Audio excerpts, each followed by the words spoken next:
عمونغو إرتران إثيوبيان زنه حدش ناي قالات ورورون اتخونتا تدمنا ناتفتنا زنبره دبنا خوينات እንደገና ይመለሰሉ አውዚው ኤርትራ ስፍሕ ዝበለ መግለጽታት ተውጸላ ንኣምባሳደራት ኣኪቡ ዑስማን ሳሊሕ ዝበሎም ኣብ ናይ የማነ ገብረ መስቀል መልስታት ንዕዘቦም ዘለና ብዝወፀ ዝኾነ ፖለቲከኛ ናይ ኢትዮጵያ ወፂ ብዝገለጾ ቁፅሪ ኤርትራ መልሲ ትህበላ እቲ ኢምፕሩቭመንት ክድነቕ ይግባእ ናይ ኤርትራን ናይ ትግራይን ናይ ሚድያ ካይዳ ሓደ እዩ نعيق مقدافي نعيق مقداف كعا اب زمن تكنولوجي اب ديجيتال زمن انفورميشن كاب ጫፍና ጫፍ ዓለም በማይክሮ ሰከንድ ብዝወጽ ሓሉ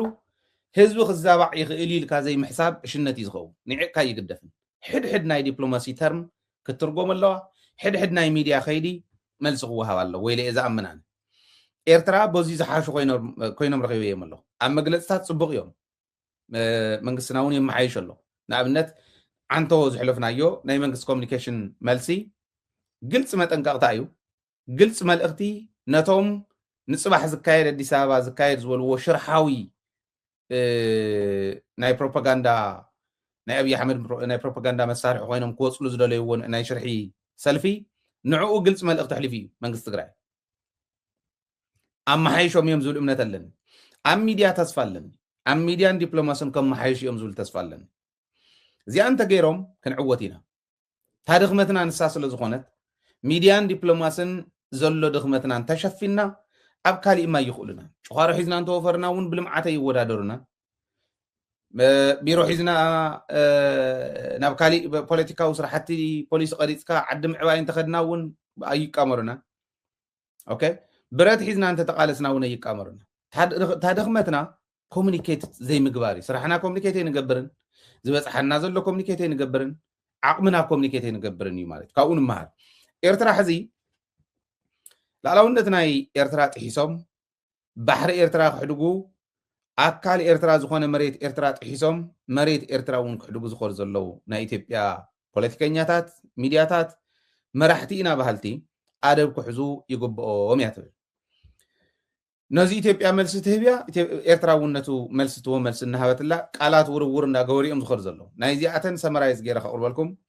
ኤርትራ ዘውፃቶ መግለፂ ب1900 1902 1908 ናይ መግዛእቲ ውዕልን ናይ 2001 ናይ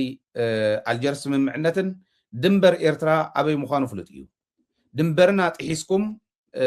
መሬትና ክትወስዱ ድንበርና ጥሒስኩም ባሕርና ክትወስዱ ህዝቢ ኤርትራ ጥፊኢኹም መንነት ናይቲ ህዝቢ ጥፊኢኹም ክብሩ ክትጓናፀፉ ኢኹም ትምክሩ ዘለኹም እዩ ትትርጉሙ ንዓይ ዝርዳእኒ እንዳማትካ ወሪርካ ኣበይ ክንበር ከም ዝኽእል እውን ብጣዕሚ ንዓለም እውን ዘገረመ ምዃኑ ይቕምጡ ናይ ኩናት መንፈስ ኣብ ኢትዮጵያ ከም ዘሎ ኩሉ ግዜ ዝኾነ መራሒ ብዝወፀ ቁፅሪ ኩናት እናሰበኸ ከም ዝኣቱ ኣብ ናይ ሶማሊላንድን ኣብ ናይ ሱዳንን ጉዳይ ኢትዮጵያ ትገብሮ ዘላ ናይ ምፅሕታር ከይዲ ጣልቃ እንዳኣተወት ቀርኒ ኣፍሪካ ከይረጋጋዕ ገይራላ ትብል ሶማሊላንድ ምስ ሶማሊላንድ ዝገበረቶ ስምምዕነት ሃገረ ሶማልያ ተረጋጊዓ ከይትነብር እቲ ቀጠና እውን ተረጋጊዑ ከይነብር ኢትዮጵያ ኢደለዋ ኣብ ናይ ሱዳን ጉዳይ እውን ኢዳእትያ ንኣርኤስኤፍ ብምሕጋዝ ናይ ሱዳን ጉዳይ ብምብራዕ ናይቲ ከባቢ ናይቲ ቀጠና ሰላም ብምሕማስ ኢትዮጵያ ተወቃሲት እያ ኢላ እውን ተቐምጥ ኤርትራ ማለት እዩ ንኤርትራ እውን ላዕላዊ መሬታ ብግልፂ ክወርር እየ ኢላ ብግልፂ ኣብ ኣደባባይ ብመራሕቲ ደረጃን ብሚድያ ደረጃን ዝንገር ዘሎ እዩ ይብሉ መራሕታ ሚድያታታ መቕረባታ እውን እንተይተረፈ መላፍንቲ ናይ ኢትዮጵያ ዝበሃል ዓድታት እውን እንተይተረፈ ኤርትራ ክትውረር ኣለዋ ኢለን እየን ዛረባ ንኣብነት ባሕሪ የድልያ እዩ ኢትዮጵያ ቀይሕ ባሕሪ ናይ ግደን ወናኒት ክትኮን ኣለዋ ኢል ናይ እስራኤል ኣምባሳደር ክዛረብ ሰሚዑ ኣለኹ ሓቆም እዮም ማለት እዩ ብትክክል ገይሮም እዮም ኣቕሚጦሞ እታ ሰመሪ ኣብ ሰሙናት እዚ ዝወፅእ ዝኒሄ ኢንክሉዲንግ ዝናይ ትማሊ መግለፂ ናይ ኤርትራ እዚ ይመስል ብኢትዮጵያ ደረጃ ክንከድ ከለና ጂኦግራፊያዊ ሓፁር ተገይሩልና ዘሎ ብሽርሒ እዩ ሽርሒ ወያነን ሻዕብያን እዩ ኣብ ውሽጢ ዝነበረ መፃምዶም ሕዘ ይኮነን ሽዑት ሒዙ መሻርሕቶም እዩ ነይሩ ሽርሒ ፀላእቲ ናይ ደገን ሽርሒ ፀላእቲ ናይ ውሽጥን እዩ ከምኡ ገይርዎ ይብል ባሕሪ ዘይብላ ወደብ ዘይብላ ወደብ ክትስእን ዝገበራ ንኢትዮጵያ ሽርሒ እዩ ስንፍና እዩ ኢሉ ይቕምጥ ለምቅነ እውን ዝበሎ እዩ ሕዚ እውን ክንረኽቦ ኢና ከዓ ይብል እቲ ባሕሪ ክንረኽቦ ኢና ኤርትራ ባሕር ክልተ ወደብ ሒዛ ካብ ሰለስተ ወደብ ሒዛ سئلا خت قصلي تقل نحنا عسب كنوصلو إنا كنرخبو إنا أزين مقبار إلهم سلست استراتيجي نديفهم يوم هذا استراتيجي ناي دبلوماسي استراتيجي دبلوماسيا وخيدنا بمتنخار مهران ميديا ناي قدم مرحتي ناي قدم مماخرتي ناي قدم سراويت أبالات زلوو هاجراويان بحالو إثيوبيا بحر خطرك اللوا زبل دليت زلوو كم زمنها نازول بانداتات ون زلوو ولا بانداي لما يقومت ومبر بحر غلو الله إثيوبيا حدنا تحت التناخر الله وايلهم زعمنو زلوا دبلوماسيا وجلة كن مسرتينا يوم كلاي سدت أبي إرترا عبي حدا كانوا خوون كن قبرينا يبلو من أسيك سدد في الله أول سراوي سخونة من أسيك وص تدليو إثيوبيا خنبر تزيدولي خا كاب أبزلولي هاجر نخنبر كنوا صوينا سلزي نعت تسددنا إثيوبيا عندنا إذا خنا كلات أفكار مقرينا يبلو أزيو قليلي تصوم دو بعلقو قضاء صار مقباري كعليو عوش تخاز الله قدايون كتفتح مقباري نتمنى سيد حقف نينفسترز حقف نتهزبي أو قدام نتسرع كايدا مخاد نتهزبي خعزو إيو شرعيتي بيأخذ قالوا عيو سق مبالغن ترقم يقول نتو ديبلوماسون بديبلوماس خسعر لك نتناي سدت قدايون عوش تبتتناخرو بوليسي كسعر لك كاوغن وتهدراوي يتسالساي مسا سددنايو تزوم صوصانايو مبزحتهم صوصه دبلوماسيون بدنب صعنتم سحدره وتهدراو اوبريشن غيركا تودا ኤርትራ ይብልዋ ሰለስተ እዚውጽዮም ኤርትራ ንምጥፋ ካብ ገጽ ምድሪ ይኸደለው ይብሉ ኤርትራ ጥራሕ ግን አይኮነን ሪኢኹም አንዶ ታሪኽ ኢሎሙና እንዲም ነጊሮሙና እንዲም ተጋሩ ጥራሕ እንተ ይኮንስ ንዕኦም ዝመስሉውን ንሳቶም ጥራሕ እንተ ይኮንስ እንተሎ ታሪኾም ትሕት መሬት ከነስፍሮ ኢና ኢሎሙና ታሪኽና ትሕት መሬት ከስፍሩ تريوا ملهم هاتس يوهانس يلعلو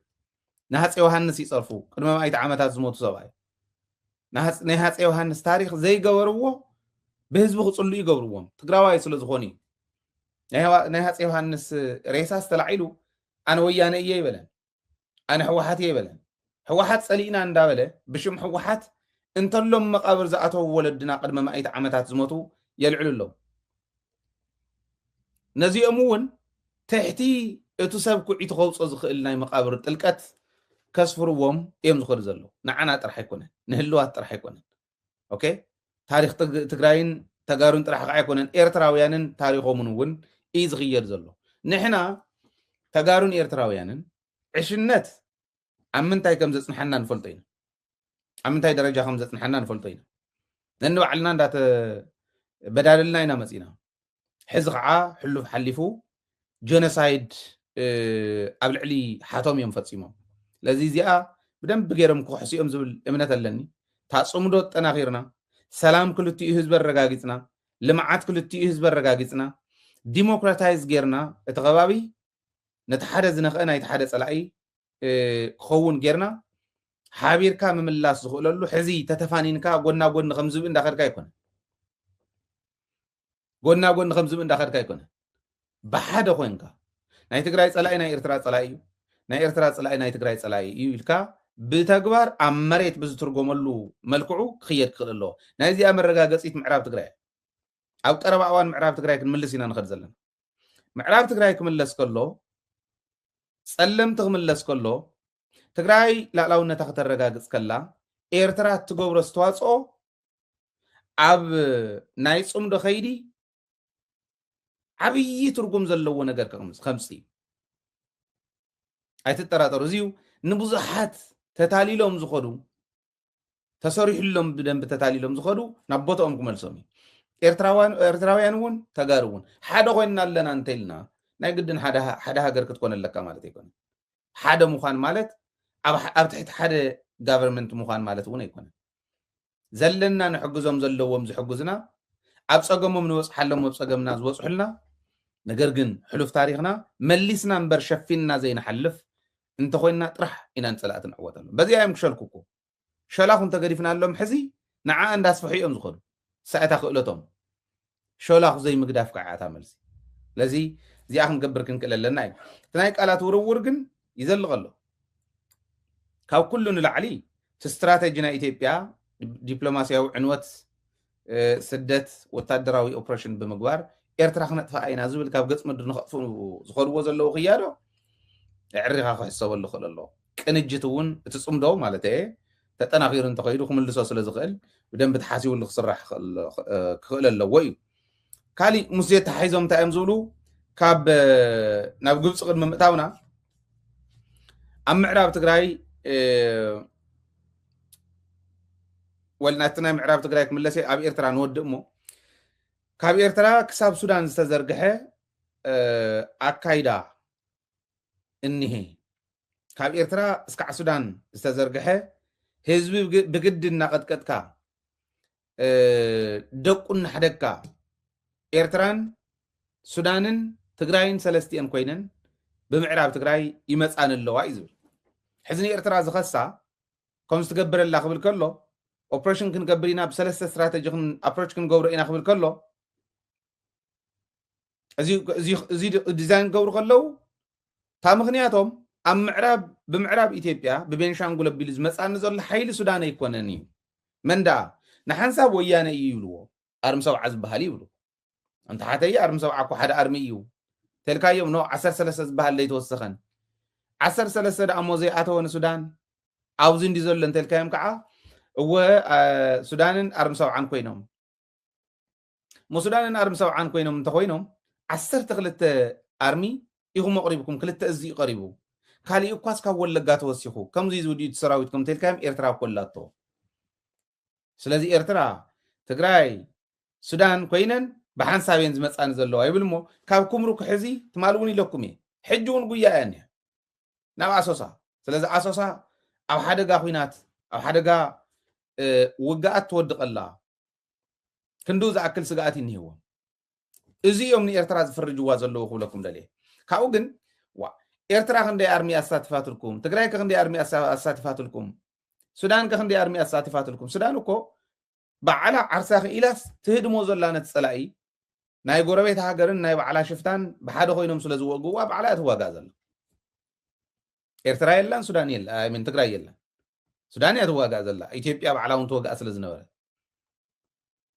ተሓሰት ማለት ዝሓሰብዎም ንሪኢኹም ኢኹም ወራቕቲኦም ቀቲሎም ኢሎምስ ወራቕስ ኣብ ማእኸል ኩናት ዘለዎ ዓዲ እንታይ ዝገብር እንታይ ይገብር ወራቒ ወራቕቲኦም ቀቲሎም ኣይሞተናን ኢሎም ከም ልጡ ሓሲቦም ነይሮም ሕዚ ከዓ ቀቲሎም ኢሎም ግን ሓቢሮም ስለ ዝመፁ እዩ ከክንደይ ኣርሚ ሓንቲ ኣርሚ ሰሊፈን ይብሉ ከመይ ገርኩም ደኣ ከምኡ ጌርኩም እዚ ትብሉ ኣለኹም ሰለስተ ኣርሚ ኮይነንስ ን12 ኣርሚ ከመይ ገረን ሽንፈናኹም እኳ ኣብ ልዕሊኡስ ትናይ ርኤስኤፍ ሓይሊ እውን ኣብኡ እናሃለወ ኢልካ እንተ ሓቲትካዮም ነነኹም እንተይኮነስ ግብፂ እያ ኣትያ እዩ ግብፂ እያ ኣትያ ስለዚ ግብፂ ትወረድነላ ትብል ኢትዮጵያ ግብፂ እያ ኣትያ ግብፂ ከዓ ትወረድነላ እያ ንኣብነት ቃል ብቃል ኣብ ፋና ብሮድካስት ኮርፖሬሽን ዘቕመጥዎ ቃል ብቃል እየ ከንብባ ቃል ብቃል ግን ናብ ቃል ብቃል ክብል ከለኹ ናብ ትግርኛ ተርጉመ በምሓርኛ ኣብ ፋና ብሮድካስት ኮርፖሬሽን ዝተፃሕፈ እዩ ግብፂ ትወረድነላ እዩ ዝብል ባሕሩን ሩቡኡን ንግለይ ንበይነ ኢላ እትሓስብ ዓዲ ብስስዐ ብናይ ኢትዮጵያ ህልውና ምጥፋእ እትኣምን ዓዲ ግብፂ ትበሃል ትወረድነላ ካብ ካርቱም ክሳብ ኣስመራ ገመድ ዘርጊሓ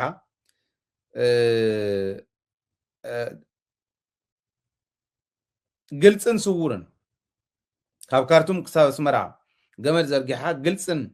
ስውርን ብግልፅን ብስውርን ኣእዳዋ እንዳእተወት ሱዳን ከም ባፈር ዞን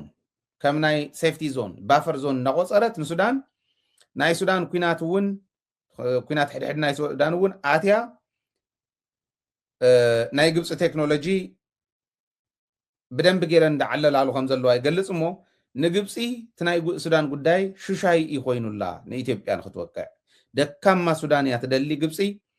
ምክንያቱ ናይ ግብፂ ድሌት ኣብ ኢትዮጵያ እምበር ኣብ ሱዳን ኣይኮነን መመሓላለፊት ባፈር ዞን እያ ክትገብራ ትደሊ ይብል ኣብ ደቡብ ሱዳን እውን ዓመፅቲ ኣፍርያ ፀረ መንግስቲ ደቡብ ሱዳን ስለ ዝኸደት ደቡብ ሱዳን ውፁ ለይሉ ንሰራዊት ግብፂ ኣውፅዎም እዩ ናይ ኤርትራ ወፃኢ ጉዳይ ፖሊሲ ተጠቂማ ኢስት ኣፍሪካ ትሕምስ ዘላ ኤርትራ ኣብ ምብራቅ ኣፍሪካ ዝተለኮሰ ሓዊ መዛወሪት ጌራ ብምጥቃም ንኤርትራ መዛወሪት ናይ ተሓዊ ጌራ ብምጥቃም ናይ ሶማልያ መንግስቲ እውን ንክዳኸም ልብ በል ሕዚ ግብፂ ከም ትገብረላ እዩ ናይ ሶማልያ መንግስቲ እውን ንክዳኸም ንዓልሸባብ እውን እንዳሓገዘት ዝፀንሐት ዓዲ እያ ሕጂ እውን ሶማልያ ንክትፈርስ ዝገብር ዘላ ዓዲ እያ ትብል ናይ ሶማልያ ሓድነት ኢላ እኳ እያ ትኽእል ዘላ ዓዲ እቲ ፅሑፍ ከምኡ እዩ ዝብል ቃል ብቃል ናይ ግብፂ ሽርሒ ቀይሕ ባሕሪ እዩ ዘይሩ ናይ ግብፂ ሽርሒ ቀይሕ ባሕሪ እዩ ኢሎም እዮም ዛዝምዎ ዓብዚኡ ሓሙሽተ ነገራት ከልዕለልኩም እዩ እቲ ሓደ ግብፂ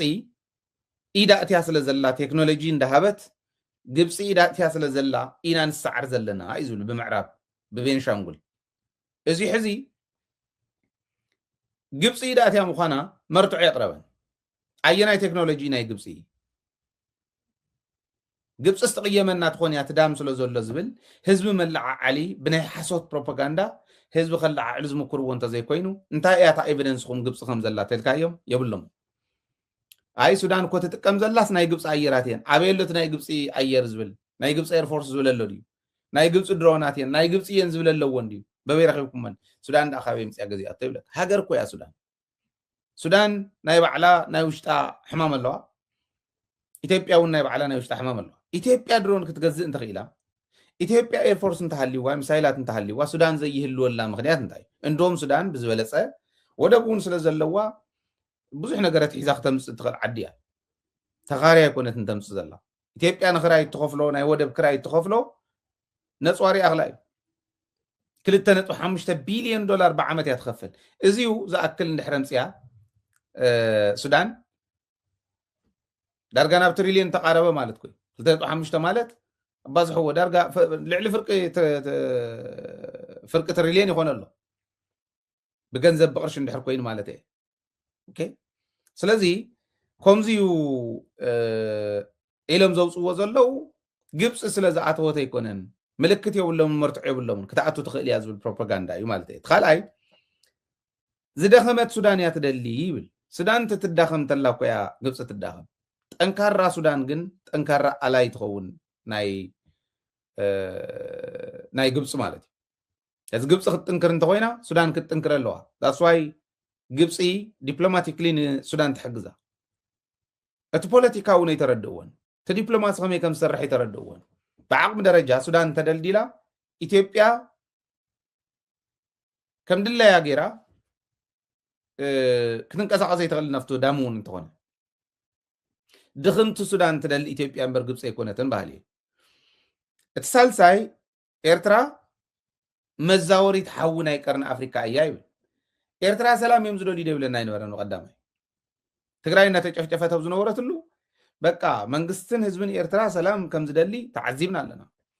ለካ ሰላም ዘይደልስ ወያነ ኢኒሩ ለካ ሰላም ዘይደልስ ተኸም ዝበለይ ኒሩ እንዳበለ ይሕምሰና ይነበር ኣሽዑም ዳ ስራንገለን ዓመት ተንከራቲቶም እዮም ክሓስለዎም ክንሕግዞም ኣለና ዝብሎም ዝነበር ሓይሊ ሎሚ ናይ ዲፕሎማሲ ሓንከርቲ ናይ ሰላም ሓንከርቲ ገይሩ ከብሎም ከሎ መን ይቃም ተማለት ዝዛረቡ ነበርካ ተስታውስ ተዘይክኢልካ ሎሚ حق انت تزاربون كمزو داي امورا ولعو زبال قلعه كوم يخون مسن اندال اندربش حسي اندا تزاربت صنحه بتغبار مسمصو حسي يحسي زلهم قدم يلم زغدفو مالت كوم يخون حق انت تزاربون زعمنا يلا اترابعاي ناي سوماليا سلام ناي سوماليا حدنت ناي تهاجر سوماليا مالت تحمس زلاس ግብጽ ይያይዝ ብለኩም ዘለ በበየናይ ካልኩሌሽን እያ ግብጽ ንናይ ሶማሊያ ሰላም ንናይ ሶማሊያ ሓድነት ተሕምስ ዘላኽ ንብላ ምክንያቱ ግብጽ ንፈልጥ ኣብ ናይ ሶማሊያ ሓድነትን ላዕላውነትን ኣይንደራደርን ካልእ ተሪፉተን ናጽነተን ዝሓታ ዘለዋ እውን እዚአን ኣብ ናይ ውሽጠን ዋላ እንተ ዘይኣተና ካልኦት ሃገራት ኣትየን بحر سوماليلاند خوسدا ኢትዮጵያ ከም ዝወለቶ ናይ ሶማሊላንድ ሃገርነት እስራኤል ክትእውጅ ከላ ነዚ ሁሉ ተቃይማ ዘውፀት እያ ግብጽ እዚ እንድሕር ትቃወም ኮይና ሓድነትን ላዕላውነትን ናይ ሶማልያ ይደራደሩልን ትብል እንተኮይና ከመይ ገይራ ዳ ንሶማልያ ተተራምሳ ዘላ ሻዕብያ እውን የተራምሳሉ ኢና አልሸባብ ይሕግዝ ነይሩ ይብል እዩ ሻድሻይ ንሱ እዩ ተሓምሻይ ማለት እዩ ሻዕብያ እውን ንዓልሸባብ እንዳሓገዘ ናይቲ ከባቢ ተሕሚስ እንዳምፀኢ ነይሩ ናይ ሶማልያ ሓድነት ይደልን ይብል ባይዘወይ ሶማልያን ኤርትራን ሎሚ ይኮናን ተፃሚደን ኣብቲ ዕጥቃዊ ቃልሲእን ተፃሚደን ናይ ሶማልያ ፓስፖርት ይጥቀሙ ከም ዝነበሩ ናይ ኤርትራ ዲፕሎማትስ ፈልጥ እየ ሶማልያ ክንዱ ዝኣክል ንናፅነት ኤርትራ ደጊፋ ተኸድያ ነይራ ሕዚ ናፅነት ክሓትት ከሎ ሓደ ህዝቢ ንኣብነት ሶማሊላንድ ክሓቱ ከለዉ ናይ ሶማሊላንድ ናፅነት ንሕና ንድግፎ ኢና ንኣብነት ኣነ ድግፎ እየ ኤርትራዊ ፖለቲከኛ እንተሓቲትኩሞ ግን ፍላይ ሻዕብያ ዘሎ ሻዕብያ ይደገፎን ብግሎም ኤርትራውያን ድግፍዎ ዶ ይድግፍዎን መናእሰይ ኣብዚ መፅኦም በዓል ፍሳ ዘርኡ ክድገፍ ኣለዎ ናይ ናፅነት ሕቶ ናይ ማንም ይኹን መሰል እዩ ስለዚ ክድገፍ ኣለዎ ይብሉ ነይሮም ሻዕብያ ግን ኣይድግፎን ኢሉ እዩ ብግልፂ እዚዩ ንሶማልያ ዝብትን ስለ ዝኾነ እዩ ዝብል ኣበየናይ እዩ ሻዕብያ ዝብትና ነይሩ ደኣ ኣይኮነን እንደይበልኩምና ንሻዕብያ ትስልሉ ነርኩም ተባሂሎም ክሲ እስካዕ ሕዚ ክክሶም ዘይተሰረ ዘሎም በዓል ጌታቸው ሰፋ ኮን እዮም ሓደ ክስ ናይ ጌታቸው ሰፋ ንሻዕብያ ትስልል ነርካ እዩ ዝብል ፈልጥዎ ዲኹም ዚ ንሻዕብያ ምስላል ወንጀል ገይሩ ዝቆፅር ዝነበረ መንግስቲ ሻዕብያ በደል ዝብድል ዘሎስ ንዓና ንኢትዮጵያውያን ጥራሕ ኣይኮነን ንቀርኒ ኣፍሪካ መላእ ቀርኒ ኣፍሪካ እዩ አልሸባብ እውን እንተይተረፈ ሽብርቲ ዝሕግዝ ኢሉ ክቕምጥ ከሎ እንታይ ማለት እዩ ደኣ እሞ ሽዑ ከምኡ ኮይኑ ትማል ዝበልካና ካሊእ እቶም ተኸሰሱ ዘለዓለሞም ዕድመ ንእስነቶም ዝሕለፍሉ ህንፀት ዓዲ ኣይብፅሓኩምን ተባሂሎም መጨፍጨፊኦም ዝኾነ በዓል ጌታቸው ሰፋ ምስ ህዝቦም ንሻዕብያ ሰሊልኩም ተባሂሎም እዩ ሕዚ ሻዕብያ ስለ ዝፀልአ ኣብይ ኣሕመድ ዝፀልኦ ክንፀልእ ናይ ኣብይ ኣሕመድ ውቃበና ተኸተለ ዝኸይድ ሰብ የለን እዩ ሓምሻይ ማለት እዩ ምናልባት ሸውዚ እዩ ናይ ግብፂ ሽርሒ ኣብ ቀይሕ ባሕሪ እዩ ዝጥወ እንዲ ዝብሎ ዘሎ ኣብ ቀይሕ ባሕሪ ነባይኒ እንዲ ዝብሎ ዘሎ እቲ ኣባይ ኣሜሪካ በዓላት መፀካል ትሕዚ እንችፍንችፍ ከመይ ክቕየር ከም ምዃኑ ክትርእይዎ ኢኹም ግብፂ ክትዕንዎ ትኽእል እያ እንዳበለና ዝነበረ ናይ ኣሜሪካ ፕሬዚዳንት እዩ ብናይ ግብፂ ማይ ኣይደራደርን ዝብለካ ዝነበረ ትማሊ ናይ ኣሜሪካ ፕሬዚዳንት እዩ ኣብ ቀይሕ ባሕሪ እውን ኣብ ቀይሕ ባሕሪ መልኪታ ግብፂ መግለፂ ምውፃእ ጀመረት ናይ ኢትዮጵያ ቀዳማይ ሚኒስተር እየ ባህሊ ኣብ ናይ ቀይሕ ባሕሪ መልኪቱ ዘውፅኦ መግለፂ ዓጋም ዘለል ስለ ዝነበረ ድንበር ዝጠሓሰ ስለ ዝነበረ ልክዕ ዝሓለፈ ስለ ዝነበረ እዩ እስካዕ ምፅኣተ ዓለም ኢትዮጵያ ትበሃል ዓዲ ፈፂማ ባሕሪ ኣይትውንንን እያ ይብሉ እንተነኣሰ እስካዕ ምፅኣተ ዓለም ኣይትውንንን ኢልዋ እዚ ዝበልሉ ግብፃውያን እዚ ዝበልሉ ወፃኢ ጉዳይ ሚኒስትር ናይ ግብፂ እዚ ዝበለሉ ኢትዮጵያ ናይ ባሕሪ ተጠቃምነት እንተይኮነስ ናይ ባሕሪ ዋንነት ስለ ዝሓተተት እዩ ናብኡ ክትከድ ከላ ንኢትዮጵያ ዝሕዝሉ ኦፍኮርስ እዚ ዳሞ ፖለቲካ እኮ እዩ ትጌም ብደንቢ ክፃወቶ ክኽእል ነይርዎ ትግራይ ሒዙ ንኤርትራ ክእትዋ ዝኽእል ነይሩ ክእትዋ ክብል ከለኹ ናብ ስምምዕ ማለት እዩ ምስ ኤርትራ ሰላም ምፍጣር ዝከኣል ትግራይ ሒዝካ እዩ ትግራይ ነፂሉ ዝሓሰቦ ግን እቲ ሽርሒ ኣብ ልዕሊኡ ተገልቢጡ ሕዚ ተዘይደፈንኩካ ዝብሎ ናይ ባዕሉ ሽርሒ ኢና ንርኢ ዘለና ማለት ኢና ኣብዚ ደረጃ እዚ ኣለዉ ምስ ግብፂ እውን ምስ ሱዳን ኢለኩም ኣለኹ ምስ ኤርትራ ኢለኩም ኣለኹ ምስ ግብፂ እውን ኢለ ኣለኹ እዚኦም ባዕሉ ዝፈጠሮም እዮም ምስ ሶማልያ እውን ብዝተወሰነ ተንኪፍና ኣለና እዚ እውን ባዕሉ ዝፈጠሮ እዩ እዚ ሕማም እዚ እዩ እቲ ዲፕሎማስያዊ ረኽቢ ሰላማዊ ክኾን እንዳተገብኦ ናፍቲ ደረጃ እዚ ዝበፅሓሉ ምክንያት ኣካይዳ ናይቱ መርሒ እየ ባህሊ እዩ ማለት እዩ ናብ ውሽጢ እንተመፂና ከዓ ተዓንተ ወይ ዝበልናዮ ናይ ኦሮሞ ፖሊስ ንዓፋር ክዘምት ንኣምሓራ ክዘምት እዚ ክገብሩ እንድሕር ኮይኖም ኣበየናይ ደረጃ በፂሓ ከም ዘላ ሃገር ብግልፂ እትርእይሉ መነፅር ክኸውን እዩ ዝብል እምነት ኣለኒ